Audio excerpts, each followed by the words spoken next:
আলাপ করি একটু সবার সঙ্গে। মিনু, নমস্কার। নমস্কার দিদি, আমি নদিয়া শান্তিপুর থেকে এসেছি। আমার নাম মিনু ঘোষ।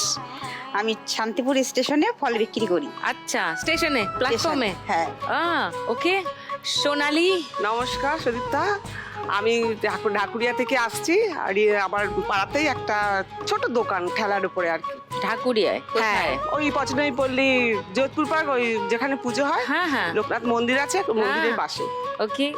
সুমিত্রা, নমস্কার। নমস্কার সুদীপ্তাদি, আমি দক্ষিণ চব্বিশ পরগনা বাসন্তী নফরগঞ্জ বিরিঞ্চি বাড়ি থেকে আসছি। আমি একজন গৃহবধূ। আচ্ছা, বাসন্তী। হ্যাঁ। ঝুমা, নমস্কার সুদীপ্তাদি, আমার নাম ঝুমাগিরি। আমার বাড়ি পূর্ব মেদিনীপুর কাঁথি থেকে এসেছি। আমি মাটি কাটার কাজ করি। ওকে ওকে। তো চারজন চার প্রান্ত থেকে, ঠিকই বলেছি আমি, পশ্চিমবঙ্গের চার দিক থেকে চারজনে। কিন্তু তোমরা সবাই এই খেলাটা দেখো? হ্যাঁ, রোজ দেখি। তার মানে তো তোমরা সবই জানো খেলার। তাহলে আর খেলা নিয়ে নতুন করে কিছু বলতে হবে না। খেলাটা শুরু করি, তারপর আরো গল্পগুজব করব। ফার্স্ট রাউন্ডে আজকের খেলা টাকা ওড়ে দেখো ধরে। খেলা শুরুর আগে মিনুর কাছে আরেকবার আসি। তুমি প্ল্যাটফর্মে ফল বেচছো শান্তিপুর স্টেশনে, কতদিন হলো? 20 বছর। 20 বছর প্ল্যাটফর্মেই ফল বেচছো? তো সেখানে পারমিশন নিতে হয় তো? দুজনেই ফল বিক্রি করতাম। আমার দুজন স্বামীর মানে? অ্যাক্সিডেন্টের পরে তুমি আর পা তোমার বাদ বর? গেছে। হ্যাঁ, পা বাদ গেছে। তো পা তখন বাদ গেছে? হ্যাঁ, একটা পা কার? নেই আমার স্বামীর।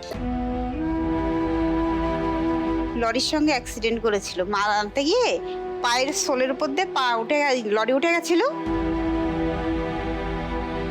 তারপরে পাটা কেটে বাদ গেছে। সবাইকে ধরে টরে অনেক বলে টরে একটুখানি জায়গা, মানে সবাই বলে করে দিয়েছিল, ওইখানেই দুজনা ধরে ফল বিক্রি করি। তো তারপরে ছেলে ছোট, পড়াশোনা তখন করে না একদমই। স্বামী বেকার, কাজ করতে পারে না পা বাদ যাওয়ার পরে। তো একে ওকে বলে ফল আনাতো, আনিয়ে তারপরেও নিজে গিয়ে আমি ওর সঙ্গে যেতাম, যে দুজনাই ফল আনতাম। দুজনে এনে দুজনা বসেই বিক্রি করি। এবার ওটার থেকেই মানে টুকটুক টুকটুক করে হচ্ছে।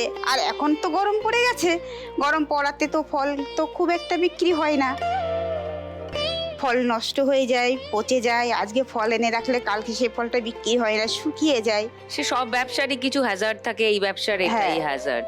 তোমার বাড়িতে কে কে আছেন মিনু? বাড়িতে আমার 2 ছেলে আছে, আমার ও। স্বামী আছে। ও। তো স্বামীর পাটা আর কোনো ভাবে মানে অন্য কোনো ফলস লিম্ব লাগানো বা এরকম কিছু তোমরা? হ্যাঁ, ফাইবারের পা আছে। ফাইবার, হ্যাঁ, হ্যাঁ। ক্যাচার আছে। ক্রাচ নিয়েও? হ্যাঁ, ক্যাচার নিয়েও হাঁটে। আর তোমার বাচ্চাদের বয়স কত? এই বড়টার 18 বছর, আর ছোট? 17, 16। ও, তো তারা পড়াশোনা করছে? হ্যাঁ, এবার 11 ক্লাসে উঠবে। উঠলো ছোটজন? ছোটটা। আর বড়জন? বড়টা 2nd ইয়ারে উঠে আর পড়াতে পারিনি। কেন? পয়সার জন্য। এইবার বেচা কিনা ও সেমন নেই। বেচা কিনা না থাকলে আমি কি করে পড়াশোনা করাবো? পয়সার খুব আর্থিক অবস্থার জন্য ছেলেকে আর পড়াতে পারিনি। তো সে কি করে তাহলে এখন? এখনো কোনো কাজকর্মের মধ্যে যুক্ত হয়নি। তোমাদের সাহায্য করে না? সাহায্য করে, মাঝে মধ্যে দোকানে আসে। ওর বাবা তো মাল লাগাতে পারে না, টেনে করে মাল নিয়ে আসে, মাল লাবিয়ে দিয়ে যায়, দোকানে গুছিয়ে দিয়ে যায়। ও, আবার আমাদের মাল তো বাড়িতে নিয়ে যেতে হয়, ভ্যানে করে নিয়ে যায়, নিয়ে আসে। এটুকু আমাদের হেল্প করে। ওকে। আজকে কেউ এসছেন বাড়ি হ্যাঁ, থেকে? আমার হাজবেন্ড এসেছে। কোথায়? ওই তো আমার ননদ ও, এসছে, নমস্কার। আমার চা এসছে। ও আচ্ছা, অনেকে এসছে। নমস্কার। ওকে। তো এই গরমের মধ্যে ফল স্লিম জামা কাপড় পরতে অসুবিধা হয় না? না ম্যাম, আমার কোনো অসুবিধা হয় না, এবার চলতে পারি। চলতে পারেন? ওটা পরে চলতে পারেন নর্মাল?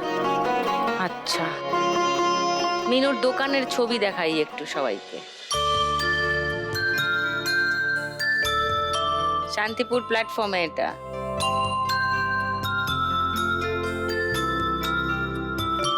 এখন তো রেল স্টেশন থেকে সমস্ত হ্যাঁ। হকারদেরকে তুলে দেওয়ার একটা হ্যাঁ, নোটিশ দিয়েছে। নোটিশ হ্যাঁ, দেওয়া হয়েছে। হ্যাঁ, তো নোটিশ তোমরা দিয়ে- কি করবে? কি করব? এবার দোকান তুলে দিলে তো আমার একটা ভাড়ার দোকানের তো অবশ্যই দরকার, না হলে আমার ছেলেদের অন্য তুলে দিতে পারবো তো না। তারা কি কোনো অল্টারনেটিভ প্ল্যান দিচ্ছেন? মানে না না না না না, তাদেরকে দিচ্ছেন? দেখা গেল আমি আজকে দোকানের মানে বাসে ক্যারেটগুলো রেখে আসি আর বাকি ফলগুলো সব বাড়িতে নিয়ে আসি। আচ্ছা দেখা গেল আজকে আমি দোকান করে বাড়ি চলে আসলাম, কালকে সকালে গিয়ে হয়তো দেখবো দোকানটাই নেই, ক্রেট গুলো আর নেই, না। ফেলে দিয়েছে। আমি ওখানে আর হয়তো ব্যবসা করতে পারবো হ্যাঁ, না। মানে আইনত তো তুমি ওখানে না, বসতে পারো না, না, তুমি না। হয়তো একটা ইন্টারিম কিছু ব্যবস্থা করে নিয়েছো তাৎক্ষণিক হ্যাঁ। লোকজনকে বলে টোলে, হ্যাঁ কিন্তু আইনত তো এই প্ল্যাটফর্মটা